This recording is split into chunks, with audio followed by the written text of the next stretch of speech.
Ayan yung boss na laging galit sa Pasko. Palibhasa, mukhang wala namang pamilya. Parang kutsilyo yung bumao ng mga salitang yon sa dibdib ng bilyonaryong sanay sa yaman pero ulila sa pagmamahal. Taon-taon, Pasko na naman. Mag-isa. Malamig. Walang nag-aabang. Kaya nang imbitahan siya ng kanyang katulong na makipasko sa probinsya, tinanggap niya. Kahit pinamaliit ng iba ang buhay na yon. Pero sa bahay na butas ang bubong at sa tawanan ng mahihirap, may isang bagay na masasakit pa sa lahat ng insulto. Ang lumang litrato, isang mukha, at isang katotohanang magpapatigil sa kanyang paghinga. Mahahanap ang matagal nang hinahanap.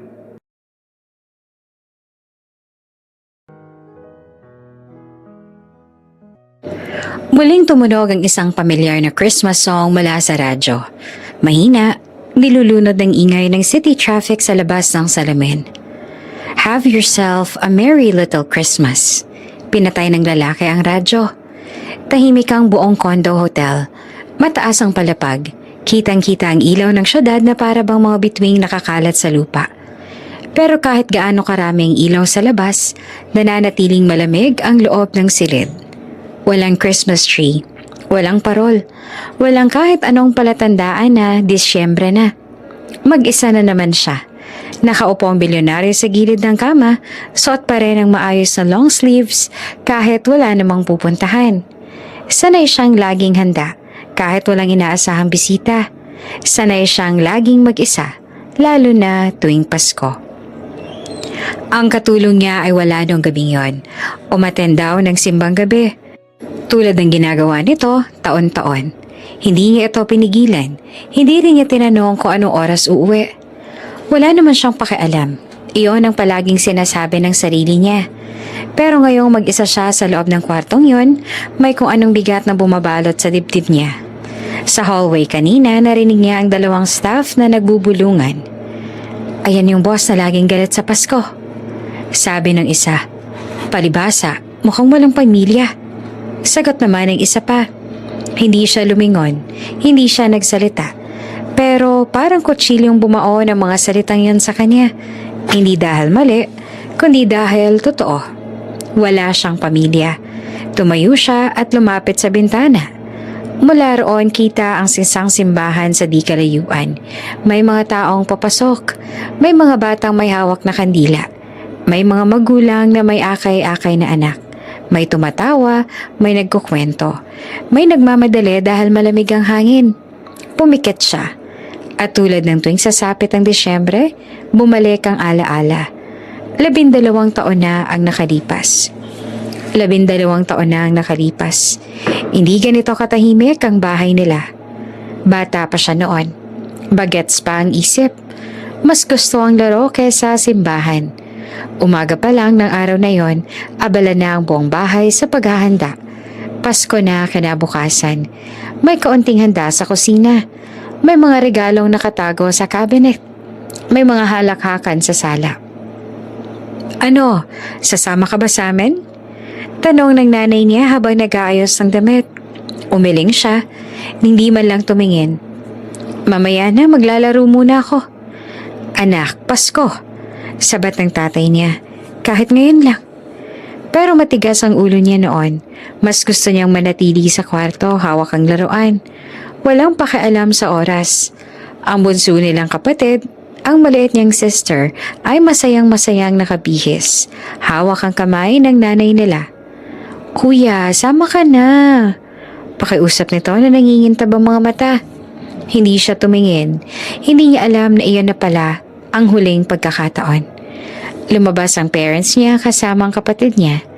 Nasa pintuan pa sila nang marinig niya ang tatay niya. Babalik kami bago mag-Christmas Eve, sabi nito. Maganda ka riyan. Tumango lang siya. Abala pa rin sa nilalaro. Lumipas ang oras. Hapon, gabi. Isa-isang naupos ang kandila sa sala. Dumilim ang paligid. Umupo siya sa hapag. Hinihintay ang pagbalik nila. Iniisip niyang baka natagalan lang sa simba. Baka may dinaanan. Hanggang sa mag-alas 9. Mag-isa pa rin siya. Hanggang sa mag-alas 11. May kumatok na sa pinto. Hindi iyon ang tunog na inaasahan niya. Hindi iyon ang boses ng tatay niya. Hindi ang tawa ng nanay niya. Hindi ang maingay na boses ng kapatid niya. 2 pulis ang nasa labas. At isang pangungusap ang tuluyang sumira sa mundo niya. May aksidente raw sa lake. Nahulog ang sasakyan ng magulang niya. Na-recover ang katawan ng nanay at tatay niya, pero ang bunso nilang anak, hindi natagpuan. Muling dumilat ang milyonaryo. Basang-basa ang noo niya sa pawis kahit malamig ang hangin. Ang kamay niya ay mahigpit na nakakuyom sa gilid ng bintana. 12 taon na ang lumipas, pero parang kahapon lang nangyari ang lahat. Natagpuan ang katawan ng mga magulang niya. Inilibing sila. Iniyakan sila ng iilang kamag-anak. Pero ang kapatid niyang babae, walang kabaong, walang libing, walang kasiguruhan. Hinahanap niya ito taon-taon. Nagbayad siya ng mga tao. Gumastos siya ng milyon. Bawat bakasyon, bawat bakanteng oras, laging may iisang tanong sa isip niya. Buhay pa kaya siya? Pero walang sagot. At habang lumilipas ang mga taon, natutunan niyang umiwas. Umiwas sa Pasko, umiwas sa simbahan, umiwas sa kahit anong nagpapaalala sa kanya ng isang pamilyang buo noon. At wasak na ngayon. Kaya tuwing Disyembre, nasa opisina siya o nasa mansyon. Nasa isang hotel na mataas at tahimik, kung saan walang magtatanong kung bakit wala siyang handa, kung bakit wala siyang bisita, kung bakit mag-isa siya. Huminga siya ng malalim at muling tumingin sa syudad. Sa labas, patuloy ang kasiyahan ng mundo. Sa loob, isang lalaking sanay sa yaman, pero ulila sa pagmamahal. Ang muling sinalubong ng Paskong kinamumuhian niya. At hindi niya alam na ito na pala ang huling Paskong mag-isa siya. 3 taon na siyang nagtatrabaho bilang katulong sa bilyonaryo. Pero ni minsan ay hindi niya nakita itong humiti tuwing Pasko. Siya ang tipo ng boss na tahimik, diretso magsalita at bihirang tumingin sa mata ng kausap. Hindi naninigaw pero sapat na ang malamig na tono para maramdaman mong may distansya siya sa buong mundo. At tuwing papalapit ang Disyembre, lalo itong nagiging mailap. Walang Christmas tree sa unit, walang parol sa bintana, walang ilaw na kumikislap. Para bang ipinagbawal ang Pasko sa bahay na yon. Napansin niya iyon sa unang taon pa lang niya bilang katulong. Noong una, iniisip niyang baka busy lang ang boss niya. Pero nang sumapit ang 2 at 3 taon, malinaw na iniiwasan talaga nito ang Pasko. Samantalang siya, kabaligtaran. Sa probinsya, kahit kulang ang handa, masaya ang pamilya niya. Kahit sardinas at kanin lang, minsan may tawanan. May kantahan, may sama-samang dasal. Ang nanay niya kahit pagod sa maghapon, pilit pang magluluto ng kahit anong kaya. Ang tatay niya kahit masakit ang likod, maglalabas ang gitara kapag gabi na. Kaya tuwing makikita niya ang boss niyang mag-isa, tahimik lang sa sulok, hindi niya maiwasang maawa. Hindi niya ito sinasabi kahit kanino, hindi rin niya pinapakita. Pero sa tuwing holiday, lalo na kapag Pasko, mas dahan-dahan ang kilos niya sa bahay. Parang ayaw niya makagawa ng kahit anong ingay na baka makadagdag pa sa lungkot ng amo niya. Noong gabing yon, galing siya sa simbang gabi. May hawak siyang maliit na kandila at amoy pa sa damit niya ang usok at insenso mula sa simbahan. Pagdating niya sa condo hotel, tahimik ang buong lugar. Inakala niyang tulog na ang boss niya. Pero pagdating niya sa unit, tumunog ang cellphone niya. Isang text message. From boss. Pakidala ng inumin at baso. Nasa rooftop ako. Napatigil siya. Hindi madalas mag-text ang boss niya at lalong hindi sa ganitong oras. Saglit siyang nag-alinlangan pero agad din siyang kumilos. Kumuha siya ng bote at 2 baso at saka umakyat sa rooftop. Nandoon niya ang boss niya. Nakaupo sa gilid, nakaharap sa city lights. May hawak na baso. May laman na ang bote sa tabi niya. Sir, mahina niyang tawag. Tumangulang ito, hindi tumingin. Ilagay mo lang dyan. Sumunod siya tumayo sa di kalayuan. Napansin niyang mapula ang mata ng boss niya. Namamaga. Parang matagal nang hindi natutulog. Uminom ulit ang lalaki. Diretso, parang gustong lunurin ang sarili sa alak. Sir, baka sobra na po. Maingat niyang sabi. Tumawa ang boss niya, pero walang saya. Hayaan mo. Maya-maya bumagsak ang boses nito.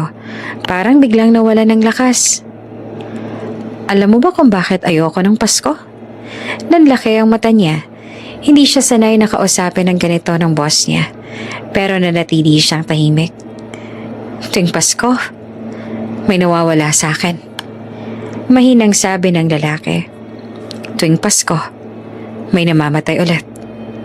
At doon unti-unti na nagsalita ito. Ikinuwento nito ang magulang, ang aksidente, ang kapatid na hindi natagpuan, ang mga gabing mag-isa, ang mga Paskong walang naghihintay. Habang nagsasalita ang boss niya, unti-unti ring tumulo ang luha nito. Hindi siya humagulgol, tahimik lang, parang pagod na umiyak. Hindi niya namalaya na umiiyak na rin pala siya. Sir, mahina niyang sabi, pasensya na po. Tumango ang lalaki, pilit tumatayo, pero muntik nang matumba. Walang pag-aalinlangan. Inalalayan niya ito. Hinawakan niya ang braso nito, dahan-dahang inalalayan pababa, pabalik sa unit. Pinaupo niya sa sofa. Kumuha siya ng bimpo at tubig. Pinunasan ng noon nito. Sir, pahinga na po kayo, sabi niya. Sumandalang lalaki, pumikit. Kunwari lasing na lasing.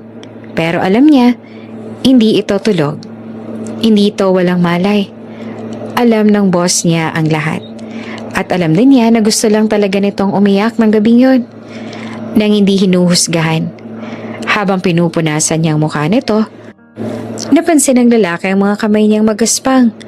Ang mga matang puno ng malasakit. Sa loob ng 3 taon, ngayon lang niya tunay na tiningnan ang katulong niya. Hindi lang siya mabait, maganda rin. Pero hindi yung bastos na ganda. Yung ganda ng taong may mabuting puso. Muntik nang dumampi ang labi nila sa isa't isa nang biglang natauhan ng lalaki. Tumayo siya bigla. Salamat. Malamig nito ang sabi. Parang bumalik sa dati. Pwede ka nang magpahinga. Nagulat siya, pero tumango. Opo, sir. Pag-alis niya, naiwan ang bilyonaryo sa sofa. Nakatingin sa kisame, hawak ang dibdib. Sa loob ng mahabang panahon, sa unang pagkakataon, may isang taong hindi siya iniwan sa gitna ng Pasko. At hindi niya alam kung bakit, pero ayaw niya nang muling mag-isa. Maaga siyang nagising kinabukasan. Hindi dahil sa alarm, kundi dahil sa pakiramdam na parang may naiwan siyang bukas sa pinto sa loob ng dibdib niya. Isang pintong matagal nang nakasara. Umupo ang bilyonaryo sa gilid ng kama. Tahimik na nakatingin sa sahig. Mabigat ang ulo niya. Pero mas mabigat ang alaala ng nagdaang gabi. Ang rooftop, ang alak, ang luha. At ang babaeng tahimik lang na umaalalay sa kanya nang hindi nagtatanong. Hindi nang husga. Tumayo siya at nag-ayos. Bumalik siya sa dati niyang anyo. Malinis, maayos. Walang bakas ng kahinaan. Sa kusina, nadatnan niya ang katulong na naghahanda ng almusal. Simpleng pagkain lang, gaya ng palagi. Good morning po, sir. Bati nito na parang walang nangyari kagabi. Doon siya mas nainis sa sarili niya. Nilapitan niya ang mesa. Umupo at sandaling nanahimik. Ramdam niya ang alanganin ng hangin sa pagitan nila. Hindi dahil sa galit, kundi dahil pareho silang may alam na hindi binabanggit. Yung kagabi, panimula niya at hindi tumitingin. Pasensya na, lasing lang ako. Tumigil naman sa pagkilos ang katulong. Hindi agad siya nagsalita. Maya-maya tumango ito. Opo, sir. Iyan lang, walang sermon, walang tanong, walang paalala. Mas lalo siyang nakaramdam ng hiya. Tahimik silang kumain. Ang tunog lang ng kutsara at plato ang maririnig sa isip ng bilyonaryo. Paulit-ulit ang isang tanong. Bakit siya pang nakakita ng ganong bahagi ko? Pagkatapos kumain, naghugas ang katulong. Siya na may nakatayo sa bintana. Nakatingin sa labas. Ilang beses niyang gustong magsalita, pero pinipigilan niya ang sarili. Hindi siya sanay mag-open. Hindi siya sanay mag-imbita. Lalo na ng kahit anong koneksyon. Pero bago pa siya makapag-isip ng dahilan, para manahimik, narinig niya ang boses ng katulong. Mahina, parang nag-aalangan. Sir, lumingon siya. May itatanong lang po sana ako. Sabi nito, hawak ang basahan. Parang kinakabahan. Tumango siya. Ano yan? Huminga ng malalim ang dalaga at saka nagsalita. Parang isang hakbang na matagal niyang pinag-isipan. Uuwi po kasi ako sa probinsya bukas. Pasko po. Tahimik siyang nakinig. Kung gusto po ninyo, dugtong nito, pilit ngumiti. Pwede po kayong sumama sa amin? Parang biglang tumigil ang oras. Sumama sa kanila. Sa probinsya. Pasko po, dagdag ng dalaga. Parang natatakot na bawiin ang sinabi. Masaya po sa amin kahit simple lang. Hindi agad siya nakasagot. Sa buong buhay niya, maraming nag-alok sa kanya ng kung anong negosyo or partnership, investment, kapangyarihan. Pero ngayon lang may nag-alok sa kanya ng ganito. Hindi mansyon, hindi pera, kundi pamilya. Bakit? Tanong niya ng diretso pero walang galit. Nagulat naman ang dalaga pero sumagot ng tapat. Kasi po, palagi po kayong mag-isa tuwing Pasko. May kung anong kumirot sa dibdib niya. Hindi niyo po deserve mag-isa. Dugtong nito, mas matatag ang boses. Kahit isang beses lang po. Matagal siyang tumahimik. Sa loob ng isip niya, nag-aaway ang dalawang boses. Ang isa sinasabing huwag. Huwag makialam. Huwag pumasok sa buhay ng iba. Huwag nang umasa. Ang isa naman mahina pero malinaw. Subukan mo. Hindi niya alam kung gaano katagal siyang nakatayo roon. Ang alam lang niya, sa unang pagkakataon, may naghihintay ng sagot niya. Hindi bilang boss, kundi bilang tao. Anong sasabihin ng pamilya mo? Tanong niya sa wakas. Ngumiti naman ang dalaga. Totoo at mainit. Masaya po sila. Mahilig po sila sa bisita. Isang pamilya na mahilig sa bisita. Isang pamilya na hindi niya kailanman naranasan mula nang mawala ang sarili niya. Hindi ako sanay sa ganyan. Maingat niyang sabi. Opo, sagot ng dalaga. Pero baka kako po pwede niyong subukan? Muling tumingin ang bilyonaryo sa bintana. Sa labas may mga batang naglalaro. May mga taong may bitbit na regalo. May mga ngiting hindi binibili ng pera. Sa loob ng ilang segundo, nakita niya ang sarili niya. Bata pa, naghihintay sa sala. Umaasang babalik ang pamilya niya. At ngayon, may isang taong nag-aalok sa kanya ng bagong Pasko. Sige, bigla niyang sabi. Nanlaki ang mata ng dalaga. Po, sasama ako. Ulit niya. Mas malinaw. Kung okay lang. Hindi napigilan ng dalaga ang ngiti niya. Opo sir, sobrang okay po. Tumango siya, pero sa loob-loob niya kinakabahan siya. Hindi niya alam kung anong naghihintay sa probinsya. Hindi niya alam kung kaya niya ang ingay, ang siksikan, ang buhay na malayo sa kontrol niya. Ang alam lang niya, sa unang pagkakataon matapos ang 12 taon, may nag-anyaya sa kanya na huwag maging mag-isa sa Pasko at hindi niya iyon tinanggihan. Hindi niya alam kung anong eksaktong oras siya na pagdesisyonan talagang ituloy yon. Basta pagising niya kinaumagahan, hindi niya na tinawagan ng driver niya. Hindi niya inabisuhan ng security team. Hindi rin niya sinabi sa opisina kung saan siya pupunta. Isang simpleng bag lang ang inihanda niya. Ilang damit, wallet, cellphone. Walang mamahaling relo. Walang pangnegosyong papel. Parang may parte ng sarili niya na gustong iwan lahat. Kahit sandali lang. Paglabas nila ng kondo, nagulat ang katulong nang makita siyang hawak ang susi ng kotse. Sir, kayo po ang magdadrive? Tanong nito na halatang nag-aalangan. Tumango naman siya. Oo, ayoko may ibang kasama. Hindi na ito umangal. Sumakay lang ito sa tabi niya. Hawak ang maliit na bag na halatang pinag-ipunan ng laman. Tahimik ang biyahe sa simula. Ang makina lang ng kotse at ang mahinang tunog ng radyo ang maririnig. Habang bumabaybay sila palabas ng syudad, unti-unting nababawasan ang ilaw. Ang mga gusali ay napalitan ng mga puno. Ang ingay ay napalitan ng katahimikan. Sa salamin, nakita niya ang refleksyon ng sarili. Hindi ang CEO, hindi ang ambilyonaryo, kundi isang lalaking mukhang pagod. Paminsan-minsan napapatingin siya sa katulong. Tahimik lamang ito, nakatingin sa daan, parang sanay sa mahabang biyahe. May munting ngiti sa labi, hindi dahil sa kanya, kundi dahil sa ideya ng pag-uwi. Malayo pa ba? Tanong niya at sinadyang gawing casual ang tono. Mga 3 oras pa po. Sagot nito. Pasensya na po sir, medyo looban kasi. Umiling siya. Ayos lang. Hindi naman niya alam kung bakit ayos lang. Pero totoo. Sa unang pagkakataon, hindi siya nagmamadali. Walang meeting, walang deadline, walang taong hinihintay niya. At wala ring taong naghihintay sa kanya. Maliban sa pamilyang hindi pa niya kilala. Habang patuloy ang biyahe, may kung anong gaan sa dibdib niya. Parang may tinatanggal na bigat sa bawat kilometro, palayo sa syudad. Gusto niyang isipin na dahil lang iyon sa katahimikan. Pero alam niyang hindi lang yun. Sir, biglang sabi ng katulong. Kung hindi po kayo komportable, pwede naman po kayong bumalik kahit kailan. Ngumiti siya ng bahagya. Hindi ako bumabalik sa mga desisyong ginawa ko. Nagulat ito, pero hindi na nagsalita.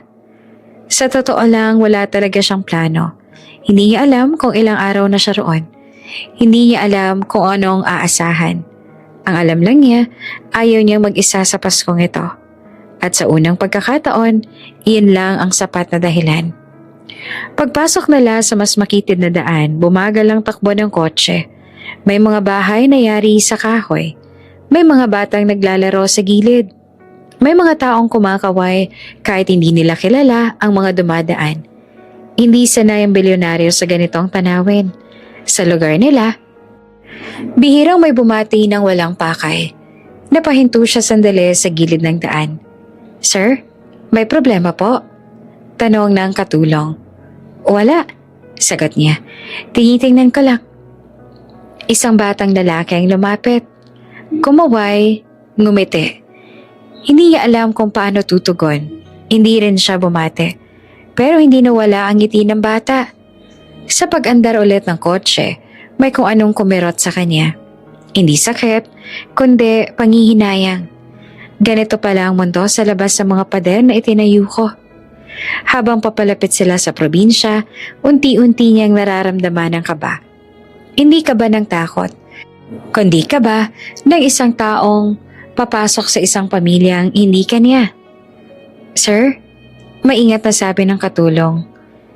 Simple lang po kami. Sana po, okay lang? Tumango siya. Hindi ako naghahanap ng marangya. At doon niya napagtanto, iyon ang unang beses na totoo ang sinabi niyang yon.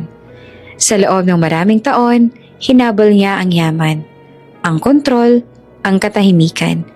Pero sa mahabang biyahe na yon, sa tabi ng isang babaeng hindi niya minamaliit kundi tahimik na hinahangaan, may unti-unting nabubuo sa loob niya. Isang tanong na hindi niya masagot. Paano kung ito pala ang hinahanap ko? Hindi niya pinakita ang emosyon. Sanay siyang itago ang nararamdaman. Pero sa bawat sulip niya sa katulong, sa bawat tawanan ng mga batang nadaanan nila, sa bawat punong dinaanan ng kotse, mas lalo niyang naramdaman na ang desisyong ito, kahit walang plano, ay maaaring magbago ng lahat. At hindi niya iyon pinagsisisihan. Huminto ang kotse sa gilid ng isang makitid na kalsada. Walang gate, walang bakod, walang pangalan sa harap. Isang simpleng bahay lang na yari sa pinagtagpi-tagping kahoy at yero. Bago pa man siya tuluyang makababa, napansin na agad ng bilyonaryo ang bubong. May mga bahagi itong kinakalawang at sa isang sulok may malinaw na butas na tinakpan lang ng plastik. Bumaba siya ng sasakyan, dahan-dahan. Sa unang tingin, iyon na ang pinakamaliit na bahay na napasok niya sa buong buhay niya. Lupa ang sahig, hindi sementado, hindi rin pantay. Sa loob, isang bombilya lang ang halatang luma na at maliit na aparador sa sulok. Hindi niya agad alam ang mararamdaman. Hindi ito ang uri ng lugar na kinasanayan niya. Sa mansyon niya, may chandelier, may aircon sa bawat kwarto. May ilaw na otomatikong bumubukas. Dito, kailangan pang igalaw ang switch na mukhang ilang beses nang napalitan. Napansin ng katulong ang bahagyang pagkabigla sa mukha niya. "Sir, pasensya na po." Mahina nitong sabi. "Ganito lang po talaga kami." Hindi siya agad nakasagot. Pero bago pa siya makapagsalita, may lumabas na babae mula sa loob ng bahay. May edad na. Payat, pero may ngiting parang matagal nang naghihintay. "Ay, nandito na kayo," masiglang sabi nito. "Ikaw na ba yan, anak?" "Nanay," sagot ng katulong tsaka lumapit at yumakap. Sunod namang lumabas ang isang lalaking may puting buhok, hawak ang maliit na bangkito. "Siya na ba yung sinasabi mong boss?" tanong nito. May halong kaba at tuwa. "Opo," sagot ng dalaga. "Siya po." Lumapit ang matanda sa kanya at inabot ang kamay. "Salamat sa pagpunta, iho. Pasensya na't ganito lang ang bahay namin." Kusa niyang inabot ang kamay ng matanda. Ayos lang po. At doon niya naramdaman ang unang kakaibang bagay. Hindi siya tinanong kung sino siya, kung ano ang trabaho niya, kung gaano siyang kayaman. Tinanggap siya bilang bisita. Basta bisita. Maya-maya may tumakbong batang babae palabas ng bahay. Nakangiti, magulo ang buhok. May suot na damit na halatang malaki sa kanya. "Ate!" sigaw nito tsaka yumakap sa katulong. "Uy, dahan-dahan!" Tawa pa ng dalaga. "May bisita tayo." Napatingin sa kanya ang bata tsaka ngumiti. "Hello po!" Tumango siya. Bahagyang ngumiti pabalik. Isang bagay na bihira niyang gawin. Sa loob ng bahay, may tunog ng mga kalderong nagbabanggaan. May amoy ng niluluto. Simple lang, pero mainit at may halong bawang at sibuyas. Hindi niya alam kung kailan pa huling beses na may nagluto para sa kanya nang walang kapalit. Habang abala ang pamilya sa paghahanda, napansin niya ang mga detalye. Ang butas sa bubong na may tumutulong patak ng tubig mula sa ulan kanina. Ang sahig na kailangang walisin ng madalas dahil lupa. Ang mesa na may bakas ng maraming taon ng paggamit. Pero higit sa lahat, ang tawanan. Hindi iyon pilit. Hindi iyon para magpakitang tao. Totoo ang saya. May biro ang tatay. May kwento ang nanay. May kulitan ng magkapatid. Parang walang pakialam sa kung ano ang kulang. Dahil sapat na ang isa't isa. Umupo siya sa isang bangkito sa gilid. Tahimik na nagmamasid. "Sir, kain po muna kayo." Alok ng nanay ng dalaga. "Simple lang ha." Tumangyo siya. "Salamat po." Habang kumakain sila, napansin niya naman ang kahit kaunti lang ang pagkain. Walang nagrereklamo. May naghahati-hati. May nag-abot. May nagbiru pa na, "Ay, sa Pasko, mas masarap kahit konti." Hindi niya napigilang mapangiti. Sa loob-loob niya inaasahan niyang malungkot ang ganitong buhay. Iniisip niya ang puro hirap at reklamo, pero mali siya. May hirap, oo, pero may saya. At totoo. Sa isang sulok ng bahay may maliit na altar na may kandila at larawan. Hindi niya tinignan ng matagal, pero may kung anong kumirot sa dibdib niya. Ganito pala ang pakaramdam ng may uuwian. Habang papalubog ang araw, lalong naging maingay ang bahay. May kapitbahay na dumaan para bumati. May batang sumilip sa bintana. May nag-alok ng prutas galing sa puno sa likod. Hindi niya namalaya na tumagal na pala siya roon. Nakaupo, Nakikinig, nakikihalubilo, at sa unang pagkakataon matapos ang maraming taon, hindi niya hinanap ang katahimikan. Hinayaan niyang punuin ng ingay ang puso niyang matagal nang tahimik. Maaga silang nagising kinabukasan, hindi dahil may alarm, kundi dahil sa tunog ng manok at yabag ng mga paa sa labas ng bahay. Dumilat ang bilyonaryo at sandaling nalito. Wala ang kisame ng kondo. Wala ang malamig na ilaw. Wala ang katahimikan ng lungsod. Sa halip ay naroon ang tunog ng probinsya. Buhay, magulo, totoo. Lumabas siya ng kwarto at nadatan si Mira na nag-aayos ng buhok sa maliit na salamin. "Sir, magsisimba po kami," sabi nito. "Kung okay lang po sa inyo." Tumango siya. "Sasama ako." Nagulat si Mira. Talaga po?" "Matagal na rin ako hindi nagsisimba," sagot niya. Hindi na nagdagdag pa. Habang naghahanda ang pamilya niya, tahimik siyang nakamisid. Ang nanay ni Mira ay nagsuot ng isang lumang dress. Kupas ang kulay, mailang tahi sa gilid. Halatang ilang taon ang ginagamit tuwing may okasyon. Maayos ang pagkakaplansya, pero hindi maitago ang bakas ng panahon. Ang tatay naman ni Mira ay naupo sa bangkito. Inaayos ang sapatos. Doon niya napansin, hindi yon basta lumang sapatos. Sira na ang gilid. At sa halip na sintas, alambre ang ginamit na pantali. Maingat ang kilos ng matanda. Parang sanay na sa ganitong sitwasyon. May kumerot sa dibdib ng bilyonaryo. Hindi awa, kundi isang uri ng hiya na hindi niya maipaliwanag. Lumabas naman ang bunso, nakasuot ng pantalon na halatang maluwag. Ilang beses itong hinila pataas habang naglalakad. "Nanay, okay lang po ba to?" tanong ng bata. Ngumiti ang nanay. "Ayos lang yan, sa ate mo naman yan." Napalingon siya kay Mira. Ngumiti lamang si Mira. Parang sanay na rin. "Malaki lang po ng konti." Hindi na siya nagsalita.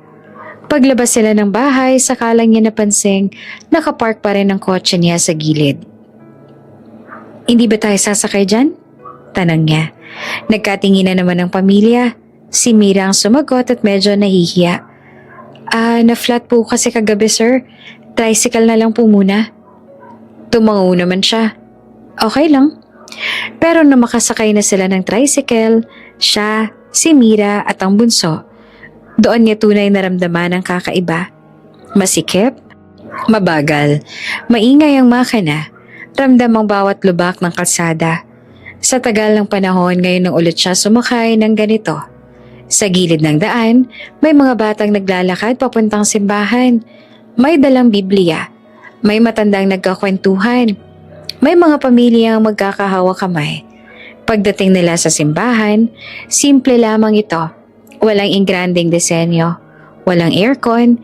May mga bangkong kahoy na makintab na sa tagal na paggagamit. Umupo sila sa gitna. Tahimik siyang nakaupo. Pinagmamasdan ng paligid. Habang nagsisimula ang misa, unti-unti niyang napapansin ang mga detalye.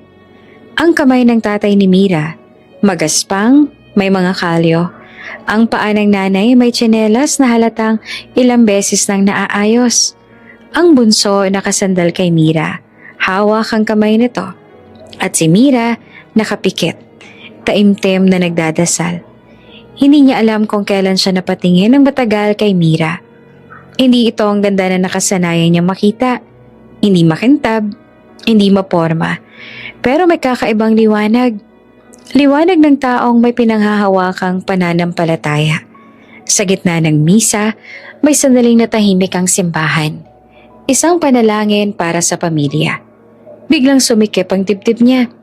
Naalala niya ang sarili. 12 taon na ang nakalipas. Mag-isa sa sala, hinihintay ang pamilyang hindi na babalik. Ngayon, narito siya, nakaupo sa tabi ng isang pamilyang hindi kanya, pero tinanggap siya na parang isa sa kanila. Pagkatapos ng misa, may mga lumapit para bumate. "Bisita po ninyo?" tanong ng isang matandang babae kay Mira. Opo," sagot ni Mira. "Boss ko po." Ngumiti naman ang matanda sa kanya. Salamat sa pagsama ha, bihira yan ngayon. Hindi niya alam kung ano ang isasagot. Tumango lang siya. Sa biyahe pa uwi, muling sumakay sila sa tricycle. Mas tahimik na siya ngayon. Ang bawat nakita niya, sapatos, damit, sasakyan, parang unti-unting nag-iwan ng marka sa loob niya. Hindi siya sanay makakita ng ganitong klaseng kakulangan. Pero mas hindi siya sanay makakita ng ganitong klaseng pagtitiis na walang reklamo. Pagdating sa bahay, tumingin siya sa bubong na may butas, sa dingding na manipis, sa sahig na lupa. At sa unang pagkakataon, hindi niya naisip kung paano sila mahirap, kundi kung paano sila nananatiling buo. Pagkatapos ng misa, habang palabas na sila ng simbahan, napansin ng bilyonaryo na may ilang taong palihim na nakatingin sa kanila. May mga bulungan, may mga ngiting may ibig sabihin. "Uy, Mira!" Tawag ng isang babaeng kapitbahay. "Boyfriend mo ba yan?" Bigla namang namula si Mira. Hindi po." Mabilis niyang sagot. Halos pabulong. "Boss ko po yan." Pero parang walang nakarinig. "Bagay kayo." Sabat pa ng isa pa. "Tahimik lang siya. Bagay sa'yo." Naramdaman ng bilyonaryo ang paninigas ang balikat ni Mira. Halatang nahiya ito. Napatingin sa kanya na para bang humihingi ng paumanhin. "Pasensya na po, sir." Mahina nitong sabi habang naglalakad sila palayo. Ganun lang po talaga dito. Nagtatanong sila. Tigil sana si Mira para magpaliwanag pa, pero bigla siyang inunahan ng bilyonaryo. "Hayaan mo na sila." Napatingin si Mira sa kanya. "Po? Kung tingin nila boyfriend mo ko, hayaan mo." Sagot niya na diretso pero kalmado. Hindi naman kailangang ipaliwanag ang lahat. Nanlaki ang mata ni Mira. "Pero sir, baka po isipin nila." "Hayaan mo silang isipin." Ulit niya na mas mahina na ang boses. Wala namang masama. Hindi agad nakasagot si Mira. Nakayuko lang siya, pilit tinatago ang ngiting ayaw mawala. Ramdam niya ang init sa pisngi niya, pati ang kakaibang tibok ng dibdib niya. "Pasensya na po talaga." Ulit ni Mira na mas mahina. "Ayoko pong mapahiya kayo." Saglit siyang huminto sa paglalakad at tumingin kay Mira. Hindi bilang boss, hindi bilang bilyonaryo, kundi bilang isang taong ayaw nang mag-isa. "Hindi ako napahiya," sagot niya. "Okay lang ako." Tahimik silang naglakad pa uwi. Pero sa bawat hakbang, mas lalong naramdaman ni Mira ang kaba at kilig na hindi niya maipaliwanag. At sa unang pagkakataon, napansin ng bilyonaryo na mas magaan ang dibdib niya. Parang may munting lihim sila na hindi kailangang ipagsigawan. Habang papalubog ang araw, unti-unting napuno ng amoy ng niluluto ang maliit na bahay. Simple lang, walang lechon, walang hamon, walang mamahaling panghimagas. Pero mainit ang singaw ng kanin at may halong bawang at sibuyas ang hangin. Inilatag ng nanay ni Mira ang mesa sa gitna ng bahay. Maliit lang ito. Kasya lang silang sa lahat kung magsisiksikan. Isa-isang naupo ang pamilya. Ang tatay sa dulo, ang nanay sa tabi niya. Ang bunso, katabi ni Mira. Umupo rin ang bilyonaryo, bahagyang alanganin. Hindi siya sanay sa ganitong setup. Walang pagitan, walang distansya, walang katahimikan. "Halika na," masiglang sabi ng nanay ni Mira. "Magdasal muna tayo." Nagkatinginan sila sandali. Hindi niya matandaan kung kailan siya huling nagdasal kasama ang iba. Pero walang tumingin sa kanya na parang pinipilit. Tahimik lang silang yumuko. "Panginoon," panimula ng tatay ni Mira. "Salamat po sa munting handa at sa bisitang pinadala ninyo sa amin ngayong Pasko." Napasinghap siya ng bahagya. Bisitang ipinadala. Hindi siya bisita sa hotel. Hindi siya kliyente. Bisita siya sa isang tahanan. Pagkatapos ng dasal, inilabas ng nanay ang ulam at inilagay sa gitna ng mesa. Isang plato lang. Napansin naman agad iyon ng bilyonaryo. Sa mesa niya sa mansyon, laging sobra-sobra ang pagkain. Minsan, hindi malang natitikman. Dito, iisa lang ang ulam para sa lahat. Tahimik niyang pinagmamasdan habang hinahati ng nanay at tatay ni Mira ang ulam sa dalawang maliit na plato. At saka itinulak palapit sa kanya ang isa. "Kain na po kayo," sabi ng nanay, may ngiti, "para mabusog po kayo." Parang may pumisil naman sa dibdib niya. Tahimik niyang tinulak pabalik ang plato sa gitna ng mesa. Sabay-sabay po tayong kakain," sabi niya. Mahinahon pero malinaw. "Huwag niyo po akong ihiwalay." Nagkatinginan naman ang mag-asawa. Si Mira ay napatigil. Parang hindi inaasahan ang sinabi niya. "Sir?" Panimula ni Mira. Ngumiti naman siya ng bahagya. "Ayos lang. Mas gusto ko to." Wala nakapagsalita sandali. Pagkatapos, tumawa ang tatay ni Mira. Mahina pero masaya. "Aba, ngayon lang ako nakarinig ng bisitang ayaw mauna." Biro nito. Natawa rin ang bunso. "Ate, gutom na ako." At doon na nagsimula ang pagkain. Walang plato para sa bawat isa. Hati-hati lang, abot-abot. May kwentuhan, may tawanan. May biro tungkol sa alat ng ulam at kung paano raw mas masarap kapag maraming naghahati. Napatigil ang bilyonaryo nang mapansin niyang kamay ang gamit ng lahat sa pagkain. Saglit siyang tumingin sa sariling kamay. Sa buong buhay niya, kutsara at tinidor ang alam niya. "Kain na, sir," sabi ni Mira.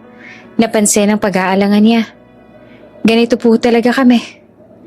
Huminga siya ng malalim, tsaka ginaya sila. Pagdampi ng kanin sa kamay niya, napakunot siya ng noo. "Mainit pala," sabi niya na seryoso. Napatawa ang buong mesa. "Dahan-dahan lang," tawa ng nanay ni Mira. "Masasanay rin kayo." Mas lalo siyang nahiya nang matikman niya ang pansit. "Bakit parang sardinas?"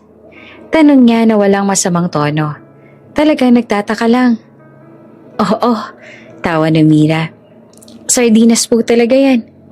Natawa siya. Una, mahinang tawa. Tapos tuluyan ang napahalakhak. Hindi niya matandaan kung kailan siya huling tumawa ng ganito. Yung walang iniisip kung may makakakita. Habang tumatagal ang gabi, dumamay ang ingay sa labas. May mga batang kumatok sa pinto. May dalang improvised tambol at lata. "Namamaskop po!" Lumabas ang tatay ni Mira. May dalang kaunting barya at candy. Nakasilip ang bilyonaryo. Pinagmamasa ng mga batang masayang kumakanta kahit paos ang boses. "Sir, kayo na po," sabi ni Mira. Iniabot sa kanya ang isang supot ng candy. Nagulat siya. "Ako?"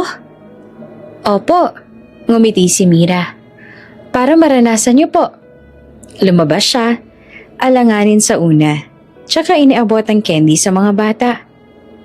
"Salamat," sabi niya. "Salamat po," sabay-sabay naman nasigaw ng mga bata. Pagpasok niya ulit sa bahay, may kung anong kumirot sa mata niya. Umupo siya sa sulok. Tahimik. "Sir, okay lang po kayo?" Tanong ni Mira. Napansin ang pamumula ng mata niya. Tumango siya.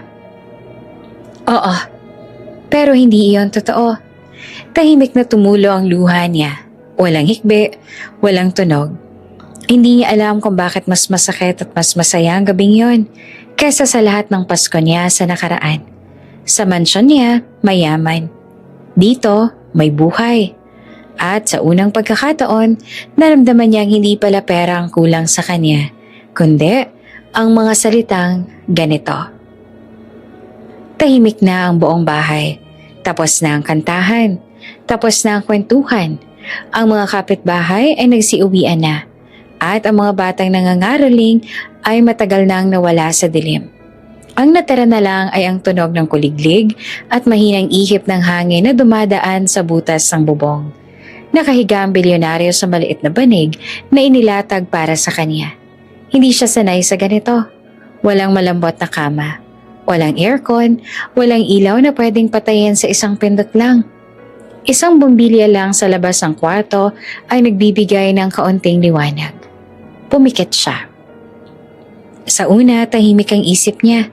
Pero maya-maya, unti-unting bumalik ang bigat. Parang alon na hindi mo mapipigilan. At doon nagsimula ang panaginip. Muli niyang nakita ang daan patungong lake. Madilim ang paligid, basa ang kalsada. Naroon ang sasakyan ng mga magulang niya. Unti-unting lumulubog sa tubig. Narinig niya ang sigaw ng nanay niya. Ang boses ng tatay niya. At sa gilid, isang batang babae. Basa ang buhok, nanginginig, umiiyak sa dilim. "Kuya?" Mahinang tawag nito. Sinubukan niyang lapitan, pero parang lumalayo ang bata sa bawat akbang niya. Lumubog ang paligid sa tubig at naramdaman niyang hinihila rin siya pababa. "Kuya, huwag mo akong iwan." Bigla siyang napabalikwas. Hingal na hingal siya. Basang-basa ng pawis ang noo. Nakaupo siya sa banig. Mahigpit ang hawak sa dibdib. Pilit humihinga. Muling bumalik ang pakiramdam ng gabing yon. Yung gabing may kumatok sa pinto at binago ang buong buhay niya. Hindi niya napigilan ang sarili. Tumulo ang luha niya, sunod-sunod, mabigat na parang matagal nang pinipigilan. Tinakpan niya ang mukha niya, pero walang saysay. Tahimik siyang umiyak. Pinipilit huwag gumawa ng ingay. Sa gitna ng iyak niya, "Kuya, tubig po." Nanigas ang buong katawan niya. Dahan-dahan niyang ibinaba ang kamay niya mula sa mukha. Lumingalinga siya sa paligid. Pilit inaayos ang paghinga. Akala niya panaginip pa rin. Akala niya guni-guni lang. Pero malinaw ang boses mula sa pintuan. Tumayo na siya. Nanginginig ang tuhod. Dahan-dahan siyang lumapit. Tsaka sinilip ang labas. Nandoon ang bunso na si Mira. Hawak ang maliit na baso. Nakatayo sa may pinto.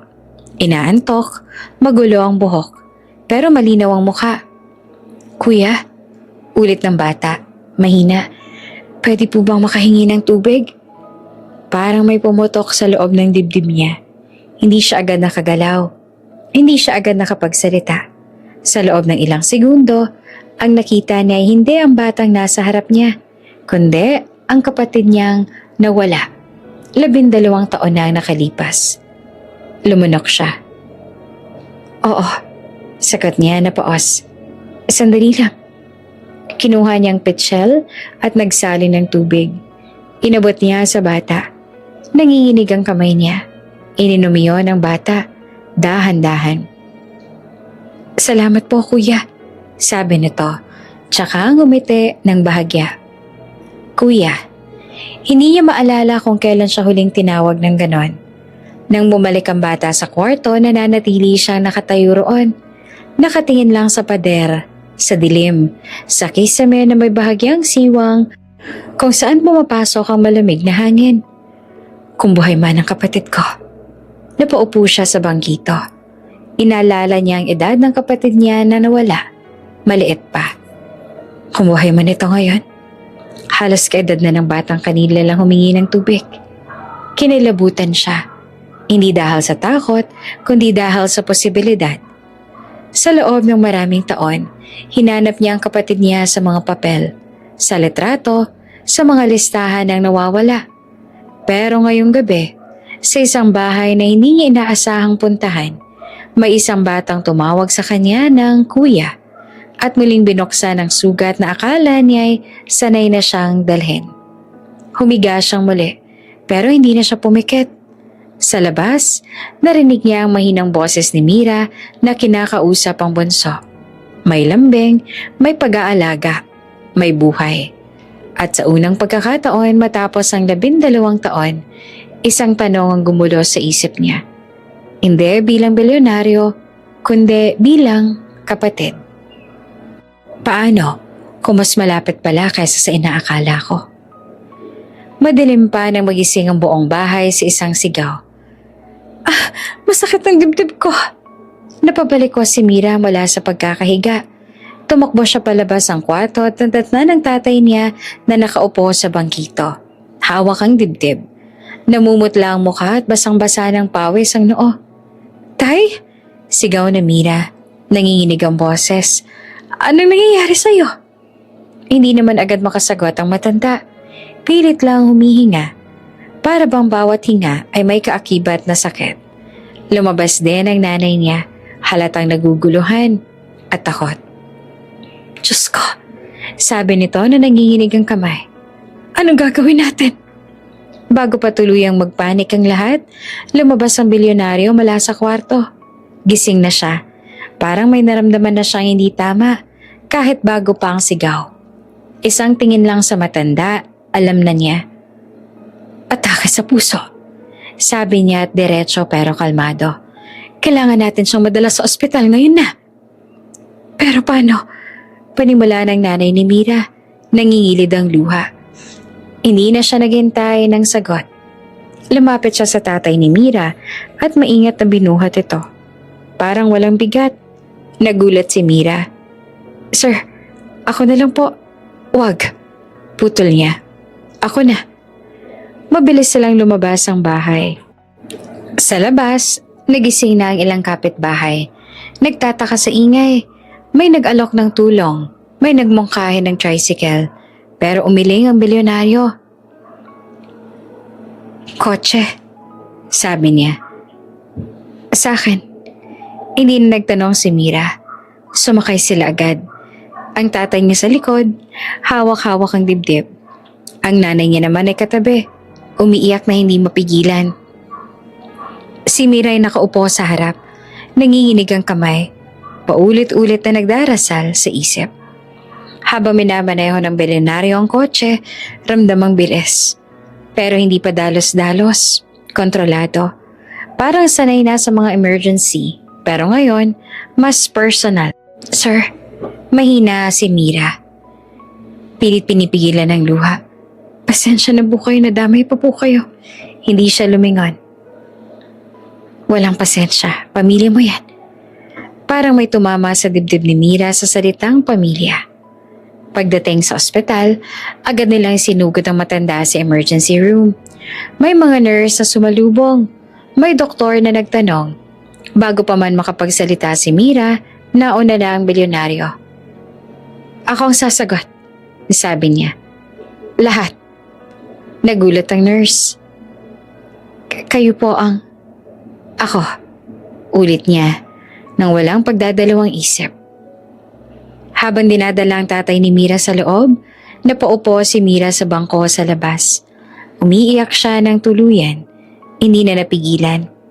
Ang nanay niya ay hawak-hawak ang rosaryo, paulit-ulit ang dasal. Umupo ang bilyonaryo sa tabi ni Mira. Hindi siya sanay sa ganitong sitwasyon, pero hindi rin siya umatras. Ayos lang, sabi niya na mahinahon. Andito tayo. Lumipas ang mga minuto na parang oras. Walang nagsasalita. Ang tanging maririnig lang ay ang yabag ng mga paa at tunog ng makina sa loob ng ospital. Sa isip ni Mira, bumabalik ang lahat ng takot. Paano kung mawala ang tatay niya? Paano ang nanay niya? Paano ang bunso? Maya-maya lumabas ang doktor. Naagapan po, sabi nito. Buti na lang at nadala agad. Kailangan lang pong i-monitor. Parang nabunutan ng tinik si Mira. Napahagulgol siya. Humawak sa braso ng bilyonaryo nang hindi namamalayan. Salamat po, sabi niya. Halos hindi na marinig. Hindi ko po alam kung paano namin kayo babayaran. Mahinang umiling ang lalaki. Hindi kailangang bayaran. Tumingin siya sa pinto ng kwarto kung nasaan ang tatay ni Mira. Sa sandaling yon, bumalik sa isip niya ang gabing 12 taon na ang nakalipas. Ang ospital, ang malamig na ilaw. Ang salitang wala na. Ngayon may pagkakataon siyang gawin ang hindi niya nagawa noon. At hindi niya iyon palalagpasin. Nanatili sa ospital ang tatay ni Mira ng ilang araw para sa obserbasyon. Araw-araw si Mira ang nagbabantay. Halininan sila ng nanay niya. Tahimik lang siya sa tabi ng kama ng ama. Pinupunasan ang noon nito. Inabot ang tubig. Kinakausap kahit madalas ay nakapikit lang matanda. Halatang pagod pero pilit nagpapakatatag. Samantala, may iba namang nangyari sa labas ng ospital.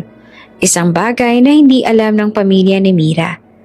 Magang umalis ang bilyonaryo isang umaga. Hindi siya dumiretso sa opisina. Sa halip, bumalik siya sa bahay sa probinsya, mag-isa. Oops! May break muna. Gusto mo bang ma-shoutout dito sa channel ni Ate Jane? Mag-comment lang ng lesson you learned from the latest story uploaded. Dahil pipili kami ng isang best comment of the day para i-shoutout sa susunod na upload. Kaya huwag kalimutang mag-iwan ng lesson you learned after you watch this video. Maraming salamat! Shoutout nga pala kina Anneli Lovije, Sonia Jara Vlog from Genova, Italy, at Raquel Person from Sweden. Sa ating mga taga-subaybay, maligayang Pasko po! Paki-comment na rin sa baba kung saan kayo magse-celebrate ng Pasko at nang ma-shoutout ko kayo sa mga susunod pa nating mga kwento. Maraming salamat sa pakikinig!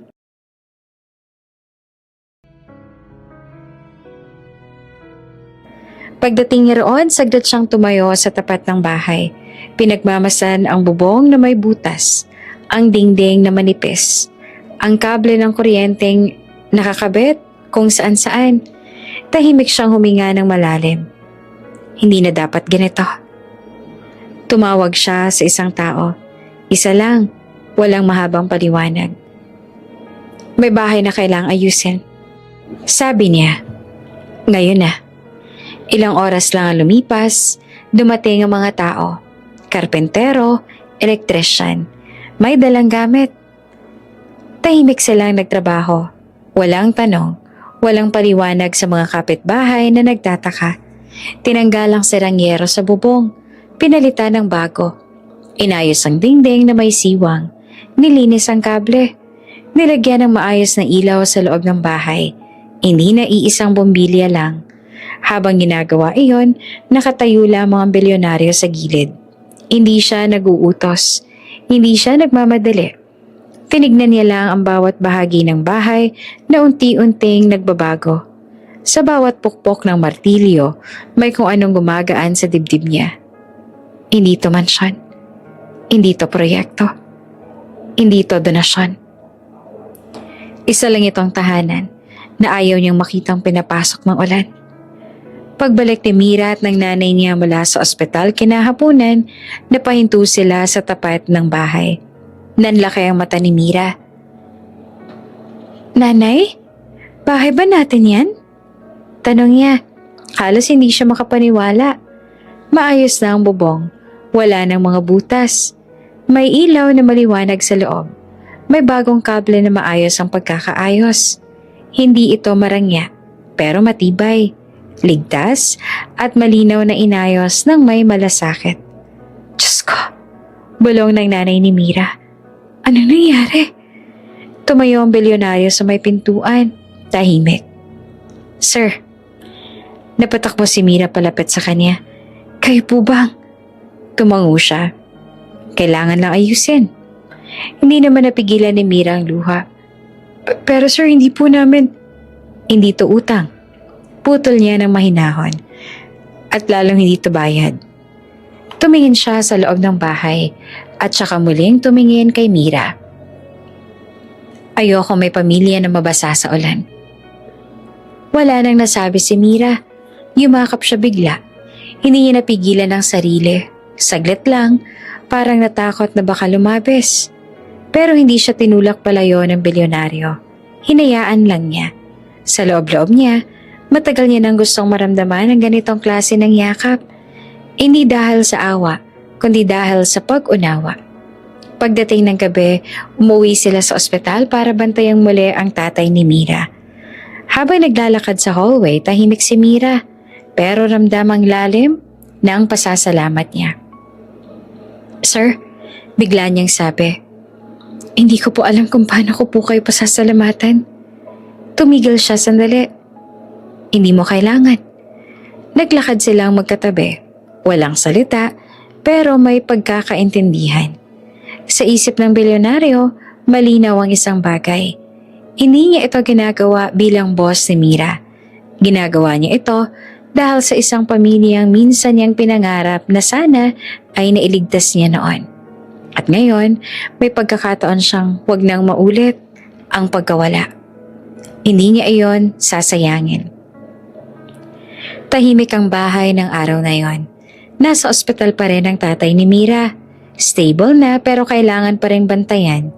Si Mira at ang nanay niya ay naroon. Halin-hinang nagbabantay. Naiwan ang bilyonaryo sa bahay. Mag-isa. Sa unang pagkakataon mula nang dumating siya sa probinsya. Hindi siya sanay sa ganitong katahimikan. Pumasok siya sa loob ng bahay at tumingin sa paligid. Malinis na ang sahig, maayos na ang ilaw, at wala nang mga siwang sa dingding. Pero kahit inayos ng pisikal na anyo ng bahay, ramdam pa rin niya ang bigat ng mga kwento na nakabaon sa bawat sulok. May nakita siyang maliit na kahon sa ilalim ng aparador. Luma, yari sa karton. May bahid ng alikabok. Hindi niya alam kung bakit niya yon pinulot. Parang may humila lang sa kanya. Binuksan niya ang kahon. Sa loob ay may ilang dokumento, resibo, lumang ID, ilang papel na kupas na ang tenta, may rosaryo, may punit na sobre, at sa pinakailalim, isang maliit na litrato. Dinampot niya iyon ng marahan. Larawan iyon ng isang sanggol. Nanlambot ang tuhod niya. Napaupo siya sa bangkito, hawak ang litrato na para bang baka maglaho kapag hinigpitan niya ang kapit. Maliit pa ang bata sa litrato. Maputi ang balat, bilugan ang pisngi. May munting nunal sa may kilay. Isang nunal na kabisado niya. Isang nunal na nakita niya sa bawat lumang litrato ng kapatid niyang babae bago ito nawala. Hindi. Mahina niyang bulong. Pinagmasdan niya ang litrato. Pilit hinahanap ang pagkakaiba. Pero habang tumatagal, lalo lang nagiging malinaw ang katotohanan. Hindi to kahawig lang. Ito ang eksaktong mukha ng kapatid niya. Ang hugis ng mata, ang linya ng ilong, ang maliit na ngiti kahit sanggol pa lamang. Parang may humigpit sa dibdib niya. Parang naubusan siya ng hangin. Ilang segundo siya nakaupo roon. Walang galaw, walang tunog. Para bang natigil ang mundo. Paano napunta rito ang litrato ng kapatid ko? Tumayo siya, nanginginig ang kamay at sinuri ang likod ng litrato. May sulat, kupas na ang tinta, pero mababasa pa rin. Araw na iniligtas ka. Napapikit siya. Biglang bumalik sa isip niya ang lahat. Ang panaginip niya, ang batang umiiyak sa dilim. Ang bunso ni Mira na tumatawag sa kanya ng kuya. Ang edad, ang mga taon na lumipas. Hindi pwede. Ayaw niyang umasa. Ayaw niyang muling masaktan. Ilang beses na siyang umasa sa maling impormasyon, sa maling bakas. Ilang beses na siyang nadurog. Pero hindi niya rin kayang ipagwalang bahala ang hawak niya ngayon. Marahan niyang ibinalik ang litrato sa kahon. Isinara ito. Parang sinasarado rin ang takot na bumubukas sa loob niya. Umupo siya sa sofa, hawak ang ulo. Kung totoo to, mahina niyang sabi sa sarili. Kung totoo to. Narinig niya ang tunog ng pintuan. Pumasok si Mira. Pagod ang muka, pero may bahagyang ngiti. Sir, umuwi muna ako saglit. Nakatulog na po si tatay. Tumayo siya agad. Mira? Napahinto ito. Opo. Tinuro niya ang kahon sa mesa. Pwede ba kitang tanungin tungkol dyan? Nanlaki ang mata ni Mira. Lumapit siya at nakita ang kahon. Saglit siyang natahimik. Lumang gamit po yan, sabi niya. Matagal na po yan sa amin. Kinuha niya ang litrato at tinabot kay Mira. Maingat. Kilala mo ba to? Tiningnan ni Mira ang litrato. Napangiti siya at may halong lungkot. Bata pa po ako nung nakita ko yan, sagot niya.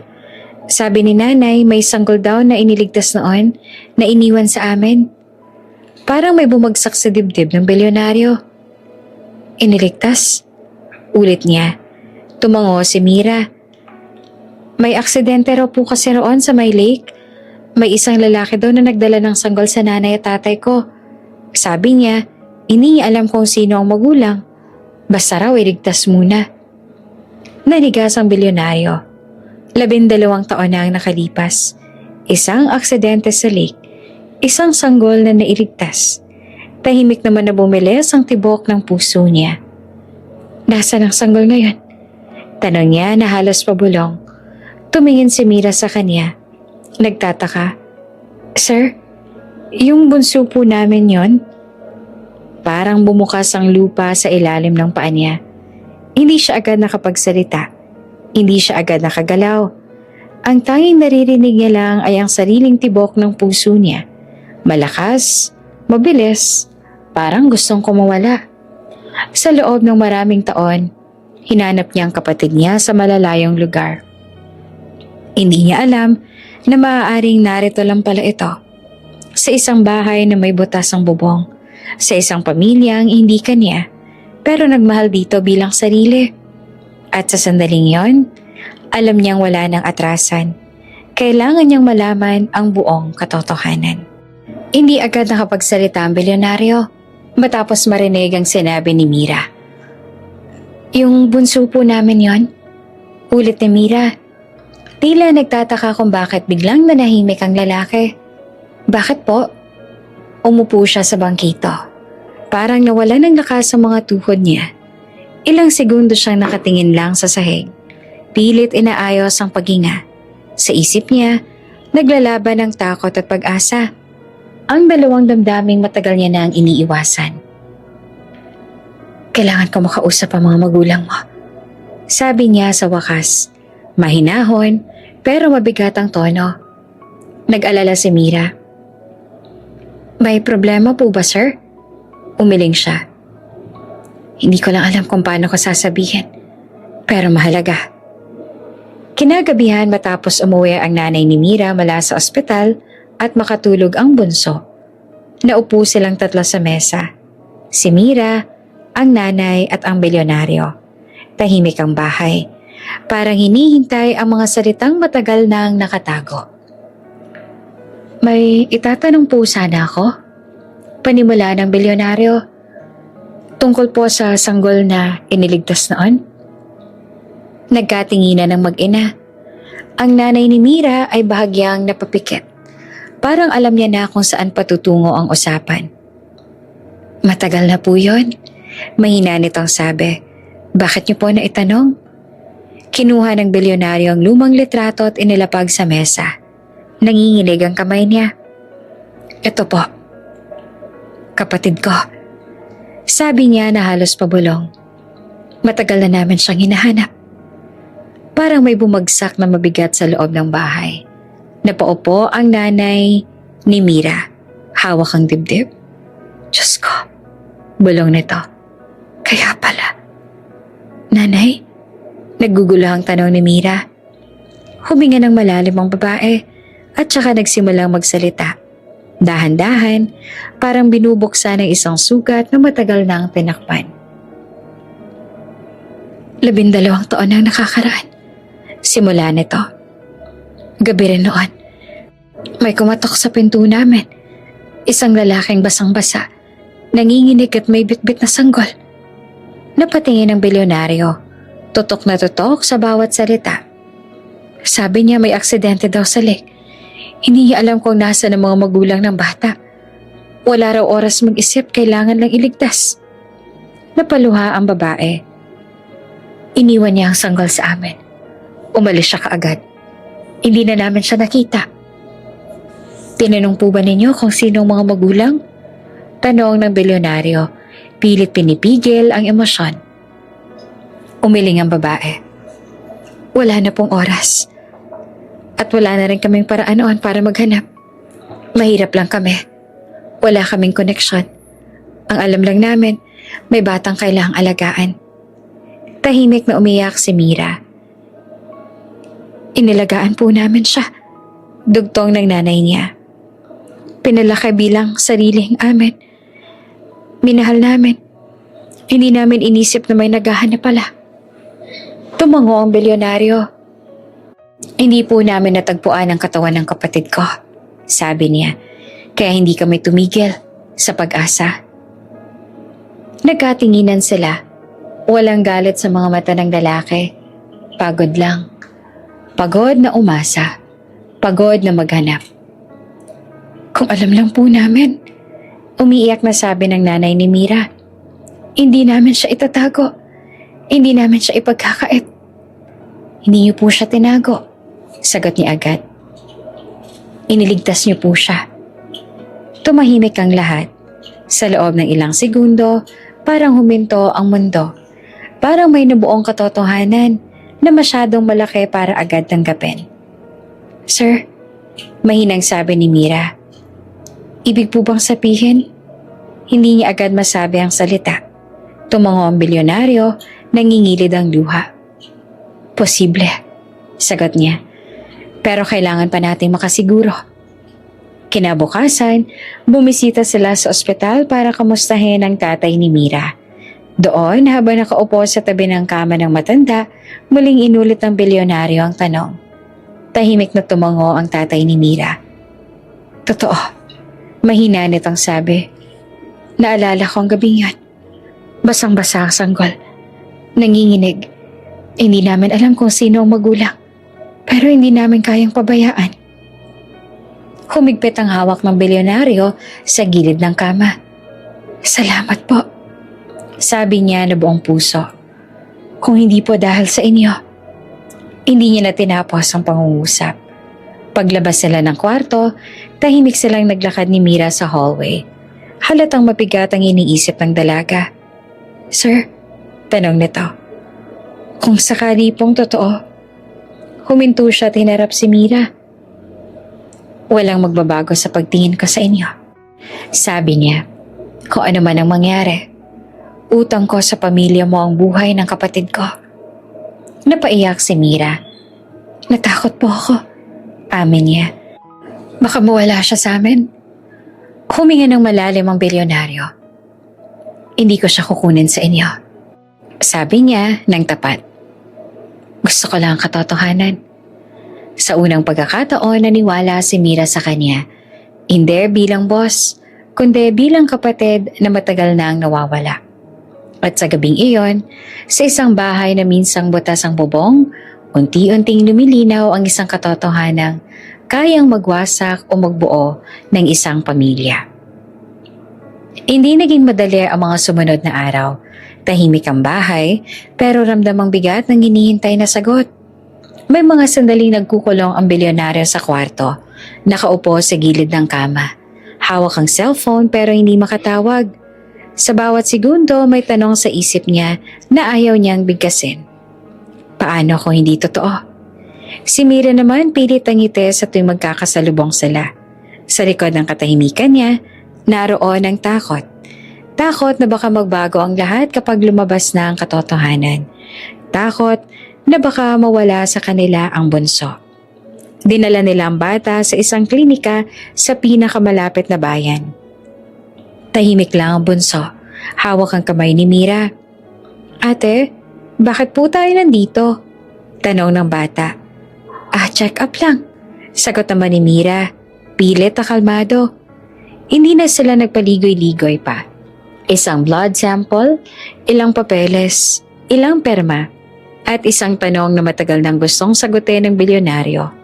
Habang hinihintay ang resulta, bumalik sila sa bahay. Dumaan ang Pasko at bagong taon na parang panaginip. May saya, pero may kaba. Tuwing titingin ng bilyonaryo sa bunso, may kirot at pag-asa sa dibdib niya. Tuwing tatawag sa kanyang opisina, hindi niya sinasagot. Mas mahalaga ang hinihintay niya ngayon. Dumating ang araw ng resulta. Magkasama silang bumalik sa klinika. Ang bilyonaryo, si Mira, ang nanay at tatay niya. Tahimik ang lahat. Kahit ang hangin ay parang nag-aabang. Lumabas ang doktor, may hawak na envelope. Sir, sabi nito, nakuha na po ang resulta. Tumayo ang bilyonaryo. Ramdam niya ang panginginig ng tuhod niya. Ilang beses na siyang humarap sa malalaking desisyon sa negosyo, pero wala ni isa ang kasing bigat nito. Binuksan ng doktor ang papel at tumingin sa kanya. Positive, sabi nito. Magkapatid po kayo. Parang gumuho ang mundo niya. Hindi siya agad nakapagsalita. Hindi siya agad nakagalaw. Ang tanging naramdaman niya ay ang init ng luha na biglang pumatak sa pisngi niya. Sunod-sunod, walang pigil. Lumapit siya sa bata. Lumuhod sa harap nito. Nanginginig ang kamay niya habang hinahaplos ang ulo ng bunso. Hindi ka nawala. Bulong niya na halos hindi marinig. Natagpuan na rin kita. Kuya? Tanong ng bata na naguguluhan pero hindi takot. Tumango siya, umiiyak. Oo, kuya mo ako. Napahagulgol si Mira. Tinakpan niya ang bibig niya, pilit pigilan ng iyak pero wala na siyang magawa. Ang nanay at tatay niya ay nagyakapan. May luha, may lungkot, may ginawa. Lumapit ang tatay ni Mira sa bilyonaryo. Kung kailangan niya siyang kunin, panimula nito. Nanginginig ang boses. Agad naman siyang umiling. Hindi, sagot niya na matatag. Hindi ko siya kukunin. Kapatid ko siya. Pero anak niya rin siya. Napaupo ang tatay, napahagulgol. Salamat. Sa labas ng klinika, tumigil ang bilyonaryo at huminga ng malalim. Sa loob ng 12 taon, ngayon lang siya nakaramdam ng ganitong klase ng pagod. Yung pagod na may kapalit na kapayapaan. Lumapit si Mira sa kanya. Sir, mahina nitong sabi. Hindi ko po alam kung anong sasabihin. Tumingin siya kay Mira, sa babaeng tahimik na nagbukas ang pinto ng buhay niya nang hindi niya namamalayan. Salamat, sagot niya. Sa lahat. Umiling si Mira, umiiyak pa rin. Kung hindi po kayo sumama dito, kung hindi po kayo nagpasko kasama namin. Ngumiti siya, may luha sa mata. May mga bagay talagang kailangang dumaan sa tamang panahon. Pag-uwi nila sa bahay, sinalubong sila ng bunso na may hawak na laruan. Tumakbo ito papunta sa bilyonaryo. Kuya! Tawag na to na may tuwa. Lumuhod siya at niyakap ang bata. Mahigpit, matagal. Isang yakap na matagal niyang ipinagdasal. Sa gabing yon, habang tahimik ang paligid, umupo ang bilyonaryo sa labas ng bahay at tumingala sa langit. 12 taon niyang inakala na mag-isa na lang siya. Ngayon, alam niya na ang totoo. May kapatid siyang buhay, may pamilyang muling natagpuan, at may pusong handa ng magmahal muli. Hindi kondo ang pinuntahan nila. Pag-alis nila sa probinsya, malinaw sa isip ng bilyonaryo na hindi nakasya sa unit ang isang pamilyang may kwentuhan, tawanan at batang walang tigil sa takbuhan. Kaya sa mansyon siya dumiretso.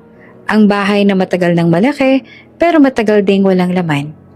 Pagdating nila, bumukas ang malalaking pinto at sinulubong sila ng katahimikan.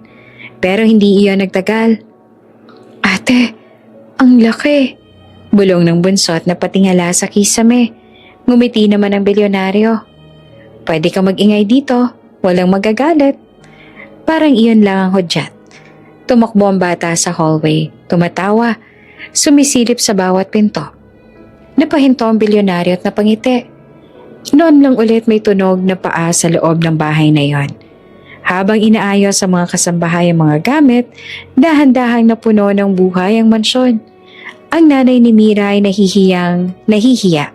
Paulit-ulit na nagsasabing, ay, ang laki naman. Habang ang tatay niya naman ay tahimik na nagmamasid. Parang nag-iingat na huwag makabasag ng kahit na ano. Dito na po ba talaga kami? Tanong ng nanay ni Mira. Tumango ang bilyonaryo. Oo, para magkakasama. Sa sala naupo si Mira. Tahimik, pinagmamasdan ng paligid. Lumapit ang bilyonaryo at naupo sa tabi niya. Hindi ka ba komportable? Tanong niya. Ngumiti si Mira. Komportable po.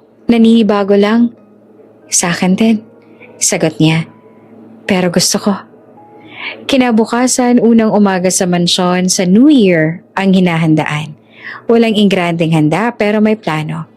May listahan ng bibilhin. May tanong kung anong lulutuin. May batang nagtatanong kung pwede bang magpuyat sa besperas. Kuya, sigaw ng bunso, pwede po ba ako magpuyat sa New Year? Pwede, sagot niya. Pero ikaw ang gigising ng mas maaga kinabukasan. Natawa ang lahat. Habang nagkakape sila sa veranda, napansin niya ang tahimik si Mira. Nakatingin ito sa hardin. Parang may iniisip. Anong iniisip mo? Tanong niya. Nag-alinlangan si Mira. Baka po, masanay kayo sa ganito. Tapos magbago. Hinawakan niya ang kamay ni Mira na maingat. Hindi pilit. Mira, napatingin siya. Wala nang po at opo sa akin, sabi niya. Ayoko na. Namula naman si Mira. Hindi ako sanay. Masasanay ka rin, sagot niya na may ngiti. Mula noon, unti-unti nang nagbago ang tono ng mga araw. Sa umaga, sabay silang nag-aayos ng plano para sa New Year. Kung anong lulutuin, kung sino ang gigising ng maaga, kung saan ilalagay ang mesa. Sa hapon, magkasabay silang nagbabantay sa bata habang naglalaro sa hardin. Hindi ka marunong humabol, tukso ni Mira minsan. Teka lang, tawa niya. Hindi ako pinalaki sa habulan. Obvious, sagot naman ni Mira sabay tawa. Sa gabi, naglalakad sila sa hardin. Tahimik, malamig ang hangin. May mga bituin sa langit. Doon, unti-unting nagiging malinaw ang nararamdaman nila. Hindi dahil sa utang na loob, kundi dahil sa araw-araw na pagpiling manatili. Natatakot ka ba? Tanong niya minsan. Oo, sagot ni Mira. Tapat. Ako rin, amin niya. Pero ayokong umatras. Sa bisperas ng New Year, nagtipon sila sa mesa. Simple lang, pero kompleto. May tawanan. May kwento ng nakaraang taon. May plano para sa susunod. Walang selebrasyong magarbo, pero may pag-asa. Pagpatak ng 12:00, sabay-sabay silang nagbilang. 10, 9. Sa huli, may palakpakan. May yakapan. Walang paputok, pero may saya. Lumapit siya kay Mira. Mahina ang boses. Salamat. Salin, tanong ni Mira. Sa pagbubukas ng taon ko. Sagot niya. Nagkatinginan sila. Walang pangako, walang salita. Pero sapat na ang tinginan para malaman na may bagong simula. Sa mansyong minsang malamig, may init na ngayon. At sa lalaking minsang nag-iisa, ay hinaharap na siyang handang harapin kasama ang mga taong pinili niyang maging pamilya. Hindi dumating ang pag-ibig na may sigawan o dramatikong eksena. Dumating ito sa mga umagang sabay silang nagkakape. Sa mga hapon na magkasama silang nag-aasikaso ng bata. Sa mga gabing tahimik na naglalakad sila sa hardin. Walang kailangang ipaliwanag. Isang umaga, nadatna ni Mira ang bilyonaryo sa kusina. Nakapulupot ang manggas. May hawak na kutsara. Halatang nahihirapan. Anong ginagawa mo? Tanong ni Mira, pigil ang tawa. Sinusubukan kong magluto. Sagot niya na seryoso. Pero mukhang susuko na ako. Tumawa si Mira at lumapit. Hindi ganyan, ako na. Tumabi siya kay Mira. Pinanood ang bawat galaw. Doon niya napagtanto na hindi siya masaya dahil may nagluluto para sa kanya. Kundi dahil may kasama siyang gusto niyang pagmasdan araw-araw. Hindi niya na pinigilan ang sarili. Mira, bigla niyang sabi. Sagot naman ito na abala pa rin. Mahal kita. Natigil si Mira. Dahan-dahang humarap sa kanya, walang gulat, parang matagal na rin niyang hinihintay. Mahal din kita. Sagot ni Mira na mahina pero buo. Walang palakpakan, walang fireworks, pero sapat ang mga salitang yon para mabuo ang matagal nang unti-unting lumalago. Hindi siya nagmadali. Kinabukasan, hinanap niya ang nanay at tatay ni Mira. Nakaupo ang mga ito sa sala. Tahimik, may halong kaba. May sasabihin po sana ako. Paniwala niya ng diretso. Tumango ang tatay ni Mira. Makikinig kami. Huminga siya ng malalim. Mahal ko po si Mira. Hindi bilang boss. Hindi dahil sa nangyari. Bilang babae na pinili ko makasama sa buhay. Tahimik ang mag-asawa. Umihingi po ako ng pahintulot. Dagdag niya. Hindi ko siya kukunan sa pamilya niya. Gusto ko lang maging bahagi. Nagkatinginan ng nanay at tatay ni Mira. May luha sa mga mata. Matagal na naming alam. Sabi pa nito. Sa paraan ng pag-aalaga mo, sa respeto mo. Tumango ang tatay. Kung masaya siya, masaya na rin kami. Lumabas si Mira mula sa hagdanan. Halatang narinig ang huli. Hindi niya napigilan ang sarili. Niyakap niya ang mga magulang niya at saka humarap sa kanya. Salamat, sabi niya sa nanginginig na boses. Salamat sa pagtitiwala, sagot niya. Hindi ang grande ang kasal. Isang maliit na simbahan, ilang upuan, ilang taong mahalaga. Si Mira simple lamang ang suot. Walang alahas na mamahalin. Ngunit malinaw ang ngiti. Siya naman ay walang titulo, walang yabang. Lalaking handang mangako. Nandoon ang pamilya ni Mira. Nandoon ang kapatid niyang matagal niyang hinanap. Ngayon ay nakangiti, may hawak na bulaklak. Kuya, bulong ng bata bago magsimula ang seremonya. Masaya ka na ba?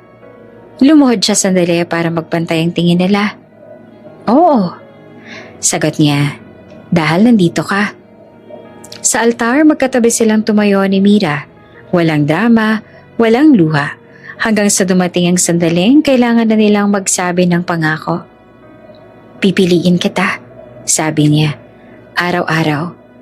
Hindi dahil kailangan, kundi dahil gusto ko. Pipiliin din kita, sagot ni Mira. Kahit tahimik, kahit mahirap, kahit masaya.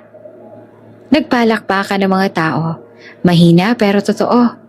Pagkatapos ng kasal, nagtipan sila sa mansyon.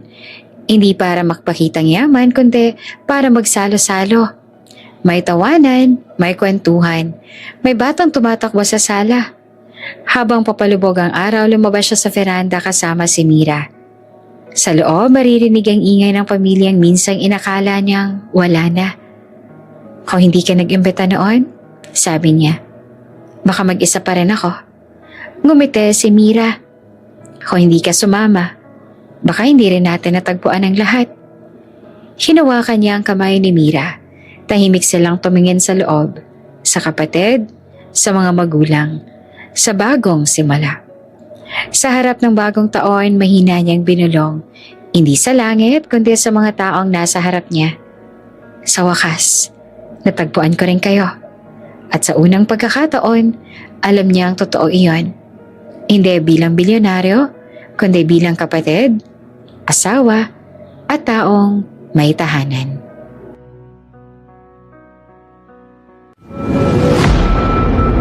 Kung bago ka pa lang sa channel na ito, Ate Jane TV, huwag kalimutang pindutin ang notification bell and subscribe button. Sana po hindi naman malaking abala sa inyo ang pagpindot ng subscribe button dahil ang kapalit po nito ay ang pagsuporta para makapag-produce ng mga libreng stories sa mga channels ni Ate Jane. Maraming salamat!